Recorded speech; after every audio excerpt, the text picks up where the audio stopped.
They think power is luck, that respect is a gift, that influence is inherited through family or status, but all of that is an illusion. Real power is built brick by brick with discipline, vision, and iron will. Respect is not granted. It is designed through the way you control your presence, the way you command the gaze, and the image you plant in the minds of others. Influence is not a gift. It is forged through relentless training until your silence alone carries weight.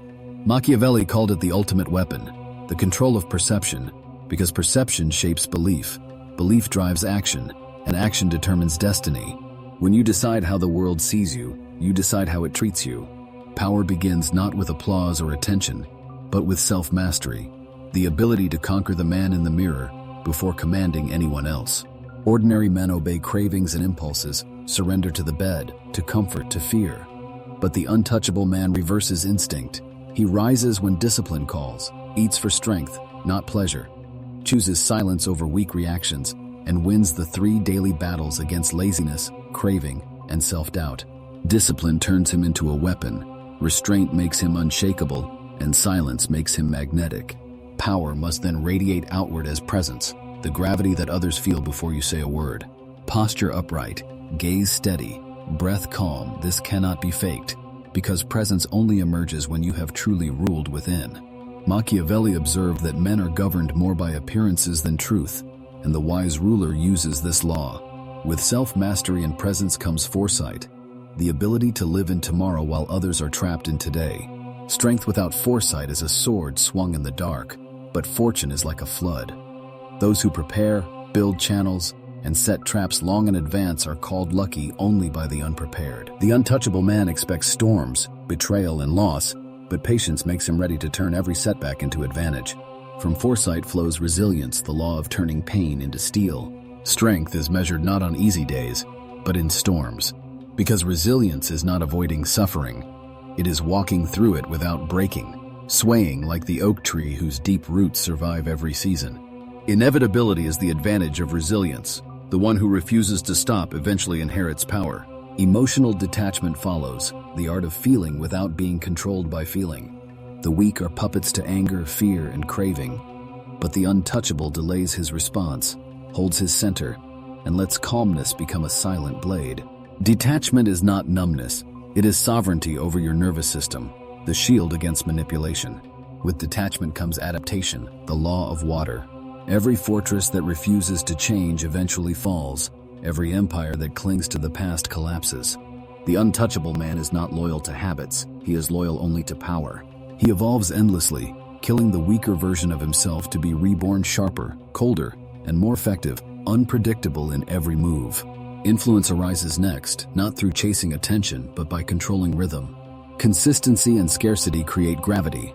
By standing firm daily yet appearing rarely, your presence becomes an event, and others unconsciously adjust their compass to follow your lead. True mastery is the summit where all laws converge. Mastery is not perfection, it is command. Even when you stumble, you do not stay down. Even when you lose, you do not let defeat write the final chapter. Even when you suffer, you still dictate the next step.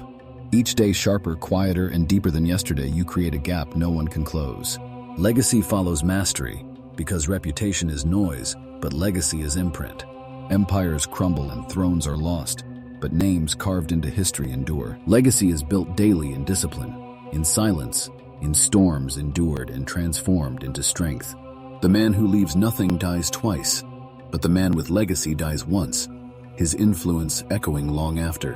Then comes solitude, the forge of kings. Crowds are distractions, applause is noise, but solitude strips you bare and reveals truth.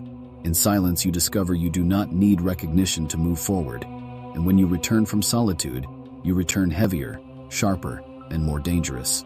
The one who can stand alone can stand before the entire world.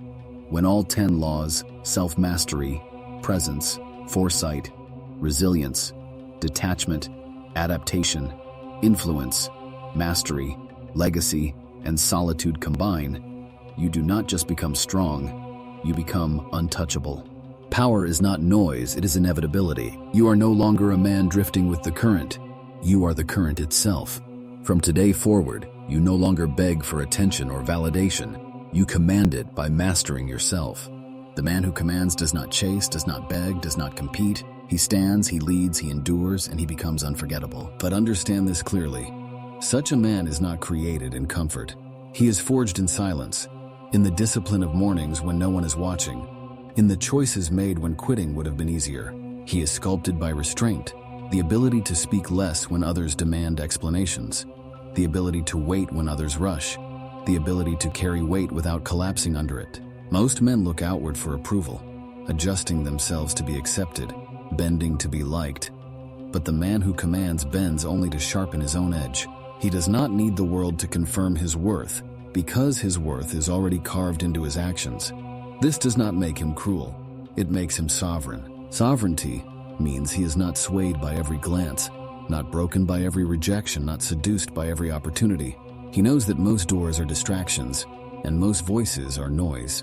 So he moves with the patience of a strategist, investing his energy only where the return is undeniable.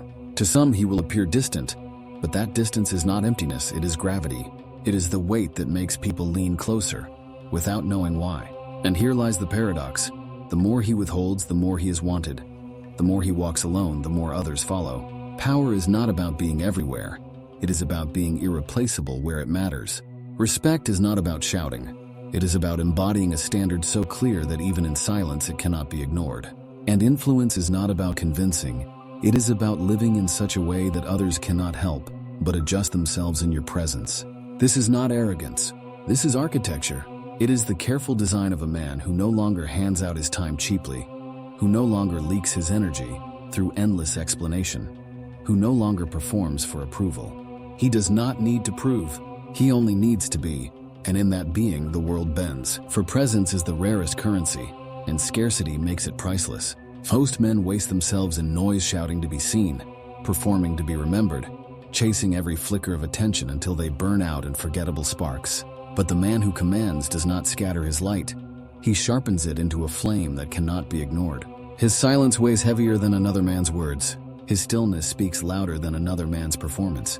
He is not desperate to be everywhere, because he understands that what is rare becomes revered. When he withdraws, people notice the void. When he enters, the room adjusts its rhythm to his. This is gravity unseen, unspoken, undeniable. Machiavelli warned that constant exposure breeds contempt, and so the man of power moves with calculation. He does not explain his vision to everyone. He demonstrates it in action. He does not beg for loyalty. He tests it in silence. He does not argue to prove his worth. He allows time to reveal it. And here lies the secret. The world follows not the man who asks, but the man who embodies. To embody is to live so aligned with purpose that even in solitude you are whole. Even in rejection, you remain unshaken. Even in doubt, you do not collapse. Others seek applause, but applause is fleeting. Others chase recognition, but recognition is shallow. The man who commands seeks neither. He builds legacy. Legacy is not built in one moment of glory, but in thousands of days of discipline.